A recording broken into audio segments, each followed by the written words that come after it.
Hi family, hi guys. Ito po ang ating ulam for tonight. Family day po, family dinner po mamaya. Ito po ang ating i-ready sa ating family dinner. Korean nights dinner. Ito po family guys. Ito po ang una, ating main ingredients, asado short ribs. Nabili po natin ng 3 reduced price na po yan, quick sale na po. Kaya $8. Pero ang original po niyan, $15, naging 11, naging 9, naging $8 na lang. Pero itong isang reduce lang, 14. Okay lang po yun.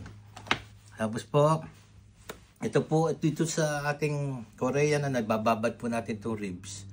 Dito po sa ating, ayan po, bulgogi sauce. Ayan, malamig-lamig. Medyo malamig po ang panahon ngayon eh. Tapos, ito po, 2 klase yan. Galbi sauce naman itong isa. Papipiliin natin yung daughter natin kung anong gusto nila. Tapos ito po yung sauce din po to. Hindi ko po mapaliwanag dahil Korean. Ayan, barbecue sauce po yung nasa likod. Mayroong English na translation. Barbecue sauce. Yan po, 3 sauce. Galbi sauce.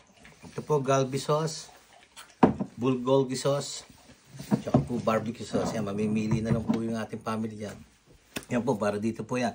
Yan po, ito naman po sa ating hot pot. Hot pot din po tayo para may sabaw. Yan po, mix na po to. Mix sa seafoods, parang fishbone mix. Mix na po yan. Tapos, ito po yung beef brisket boneless. Yan. Slice maninipis para doon sa ating sabaw. Ito po yung ating pampalasa dyan. Yan, hindi ko rin po mapaliwanag yan. Ano po, Korean words.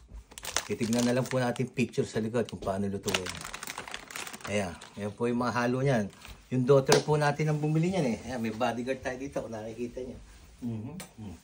Ayan po, carrots, tsaka sibuyas. Ayan guys, family.